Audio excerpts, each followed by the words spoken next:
cryptomnesia. Notice the walls, notice the filth, the fractures, read about it in the swirl of her Wittershin's posture. Serpent bound by its own bite, the city tangling, its golden hair spun around a shapely scenario, like the paint-chipped outline of two figures in flagrante delicto. O sickness of the night, sleeping venom is worse than the addiction of a blind eye. A dark lagoon set opposite a dying bonfire, visible embers drowning up into the sparkling air. It's only dirty when the nervous promise of a bold gamble is replaced with a devout charade of puppetry. The cure for wandering eyes is to blink at the sudden kiss at the end of a sentence. The poetry, written in groans, dripping off of a lip, deceived by a breaching moment of consent. The biology of all the leaky, meaty, drunken grace, the crying out of delightful notions caught up in a conceptual dungeon, release sought in a tongue's grip of untethered language, slipping, carried down the neck to swallow a more personal demonstration on how to be a proper key. Suddenly, only a single face remains. It can be carved no longer, just another unmoved stone. Vague features looking away, nothing but a chiseled remnant fading into a rubble of shattered doves, white-gloved pause for the finale. The curtain falls heavy over a frown spared from moving on in punishment. Wanton fangs, weathered meek into milk teeth, losing any appetite for an unfathomable mortis. The bite of a condemned heart within misaligned cogwheels, its grinding halt trapped in the shimmer of a splintering cobweb. While the dusk finally passes its tensile strength onto the day, every pluck could have been a concerto, if only the desire to fall for that moment had been reason enough to become twisted, exsanguinated, and paralyzed with visions. Concessions and then the confessions, a navigable intersection contorted into a boundary, stumbling in a mirage of ethical dilemmas fingered along an opaque vista of pylomortar reflex.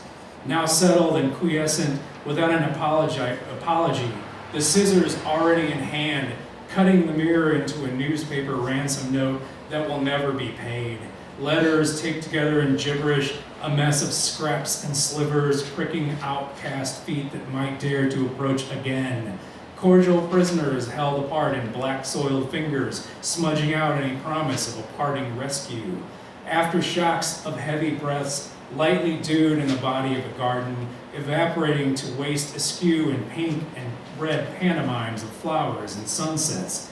A black smoke farce in the head, choked with all the falling petals. 100,000 plus of them a day, one by one landing in the immensity between each heartbeat, until they are piled into the endless body of a fragrant, forgotten mausoleum.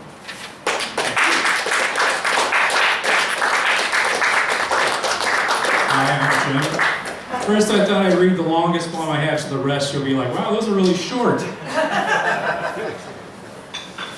Also, I remember being able to fucking read without reading glasses, and it's thrown me off ever since. So, apologies if I miss something in the page, as I'm reading. Never get bifocals, Jim. I should invest. I'll read from the book first. This book came out a couple of years ago because of Spartan Press, by the way. Thanks for the OAC boys, B-O-Y-Z, for being here tonight.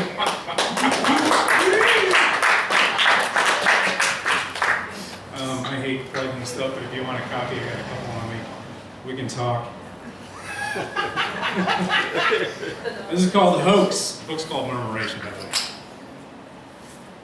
Primordial and afterthought, the sacrificed animals heave hearts of fertility and engineering, dreams and sentences, deconstructed to be adherents to the infatuations of tension and constraint, through which the relentless modulations of witching clocks grind out their dread plots, forgetting that it is best to disregard any temptation towards resemblance, any willful attachment to faulty folklore, and instead endeavor to be blameless, to take a wayward object and fold it with care into a human-shaped charm, placing within it a beating wing so that it may escape any tempestuous insistence on definition. For it would be much better to slake and stare than to be obscured within an empty performance, than to seek comfort where the remnants of the beast still provoke shame, the old symbols still legible and smoldering, as meaningless as their initial enunciation about what it meant to lie, or to be urged on by unknowing, by a weeping armistice concealed in forbidden forms, honed sharp into incriminating confessions, deranged from thirsting for too long, or from stumbling vainly into the quagmire deeds of the dead, resting assured in the promise of a homecoming embrace, an ironclad claim of ignorance to fade into sleep again in the wasted perfume of yet another sacrifice, reaching to where the sparks can only burn to scatter so high, and each wink out like a hoax, one after another after another.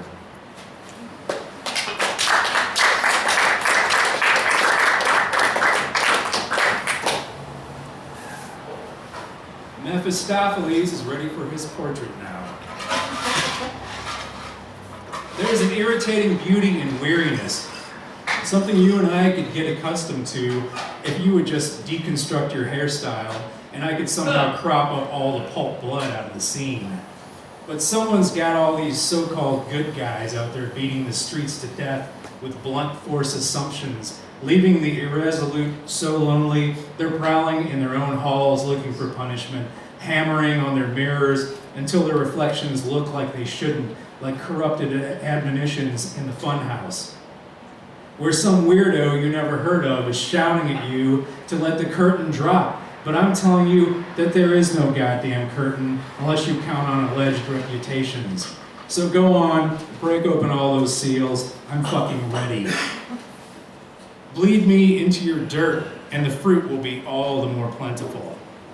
Because there are no people like reflectionless people, mere replications of their Judas kisses, and it's like I tried to warn you, most of the time they're just praying into their own portraits, looking for a compelling escape clause, their bodies ripe with unrequited requests, which I shrewdly stage and rearrange until they see me in their deepest suspicions and confessions, the growing shadow of a pagan savior looming ravishingly against the gate of their consecrated city, asking them to make sure and smile for the camera.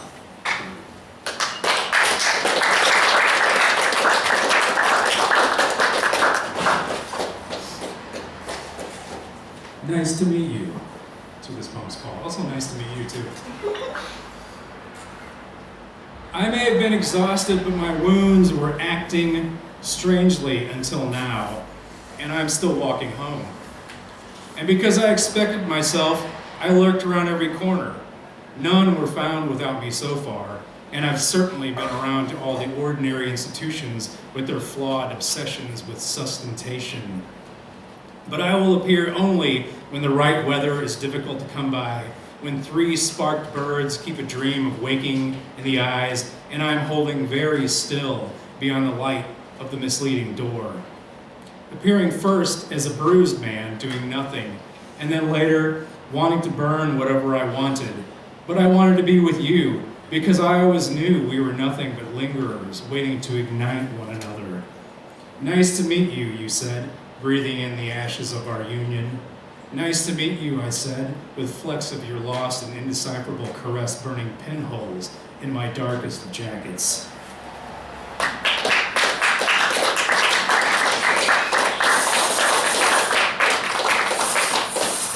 Here's some newer shit. That means nothing to you if you've never heard me before, but this is newer stuff. Words are nothing but carrion birds.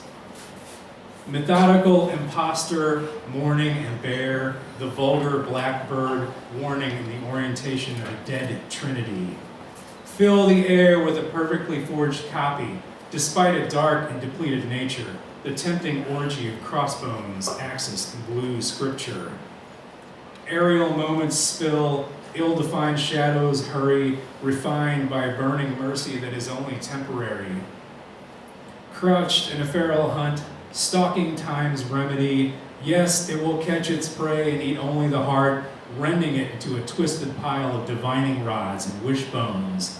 And no, it is never easy to pass through these parts, so hollow and antiquated, a conjuration of hook and binding soot, rows of imprecise knots, fleshed out with base instincts and cheap asylums to be sought, prodigally displayed an imposing disturbance of skin, gleefully damned and fractured in cheated breath, cursed with maximum derivation wingspan, madman impulses flung out in enraptured mayhem.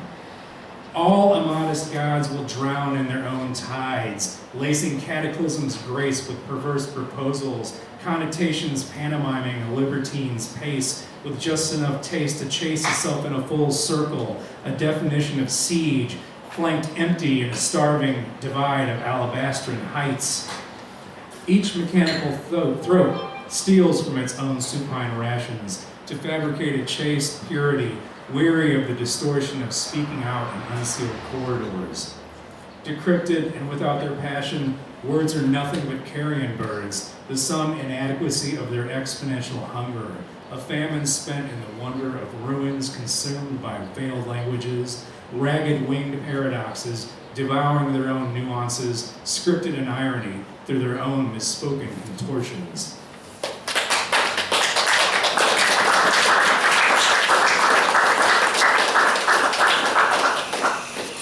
I was trying not to do this, but how much longer do I have?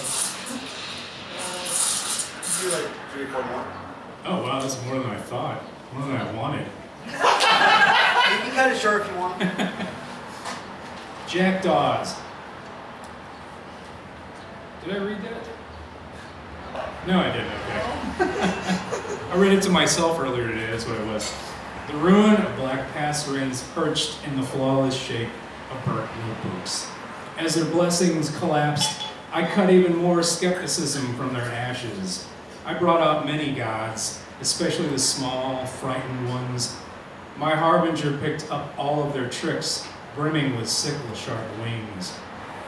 It was the loneliness found in between vocal and scribbled warnings that carved the coercion from a serious flight, a substantial accomplishment for a wrongfully exonerated dead man.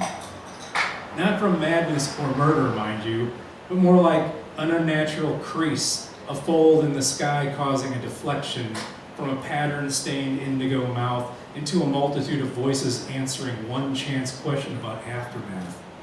And here I am, still crowing on about it, still making idle promises to the wind.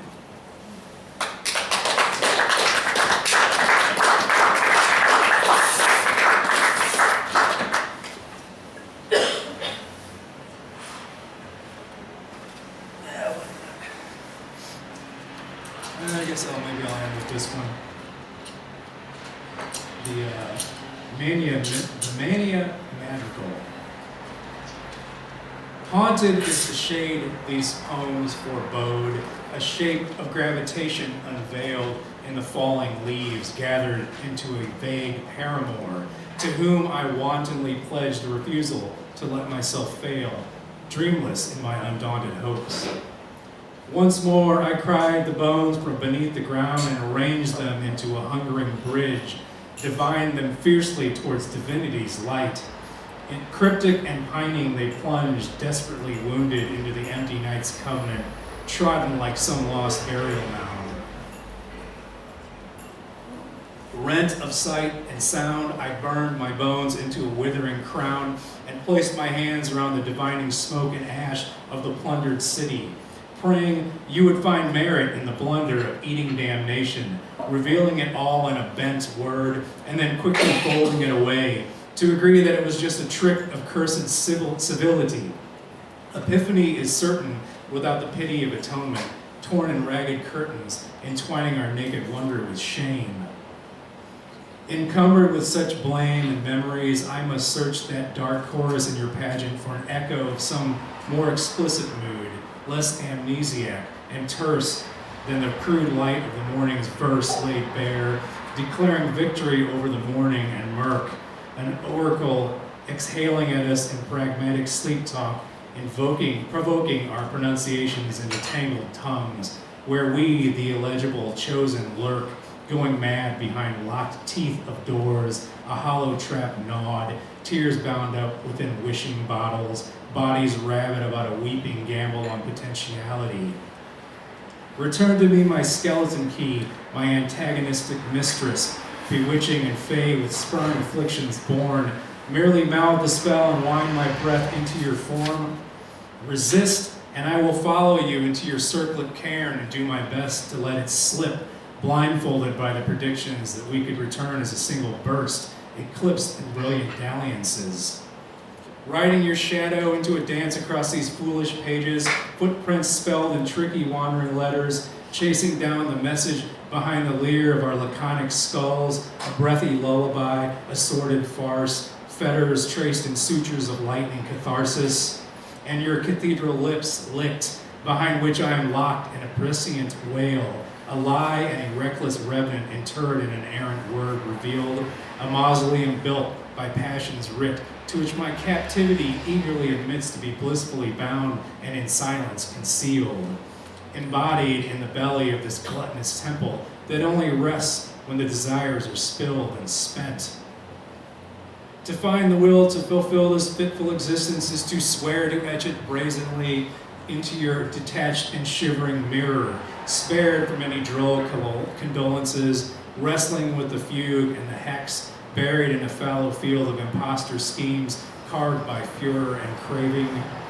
The wave of pity in an unforgiving oculus that must never circle back again, choosing to end the infernal moment in an unreconciled blink, to blot out all inkling of splintered and sacrificial light, to be ignited in a dazzle of nervous itch, slinking into extinction, captivating peering into that pink-tinged night and its searing moon, immune from my grasp, mockingly prone and stilled with crushing silence. And a finale, a deprivation of visions, of untimely impasse and faded ray, dismissed into a promise to chase only after your most illusory tragedies, to drown out the sobbing, hoping to lure us back into the theft of ourselves once and for all, a single tomorrow held aghast versus a dominion of lamenting yesterdays, where I might have been hiding you in my eyes this entire time. Thanks.